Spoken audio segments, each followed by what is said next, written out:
حامل قرآن کو مقدم رکھنا، یعنی اگر 3 4 لوگ اکٹھے ہیں تو ان میں سے پرائرٹی کس کو دی جائے گی؟ جو صاحب قرآن ہوگا۔ جابر بن عبداللہ رضی اللہ عنہما سے روایت ہے، نبی کریم صلی اللہ علیہ وسلم شہدائے احد میں سے 2 آدمیوں کو جمع کرتے، ایک قبر میں یعنی، پھر فرماتے ان میں سے کس کو قرآن زیادہ یاد ہے؟ جب ان میں سے کسی ایک کی طرف اشارہ کیا جاتا تو اسے لحد میں آگے رکھتے، پھر فرمایا میں قیامت کے دن ان لوگوں پر گواہ ہوں گا، پھر انہیں خون سمیت دفن کرنے کا حکم دیا اور انہیں غسل بھی نہیں دیا گیا شہداء کو۔ تو حامل قرآن کی ایک فضیلت ہے، اس کو دوسروں کے مقابلے میں فوقیت حاصل ہے، دنیا میں بھی اور آخرت میں بھی۔ قیامت کے دن قرآن بھی سفارشی بن کر آئے گا اور صاحب قرآن کی بھی سفارش قبول کی جائے گی۔ صاحب قرآن کے لیے قیامت کے دن عزت کا تاج اور لباس ہوگا۔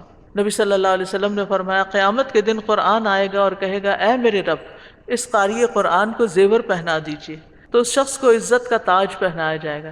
پھر قرآن کہے گا اے رب، اس کو اور زیادہ عزت افزائی دیجئے، تو قرآن پڑھنے والے کو عزت کا لباس پورا پہنا دیا جائے گا۔ پھر قرآن کہے گا اے میرے رب، اس سے راضی ہو جائیے، تو اللہ تعالیٰ اس شخص سے راضی ہو جائے گا۔ پھر اس سے کہا جائے گا قرآن پڑھتے جاؤ اور جنت کے درجات چڑھتے جاؤ، ہر آیت کے ساتھ نیکی بھی زیادہ کر دی جائے گی۔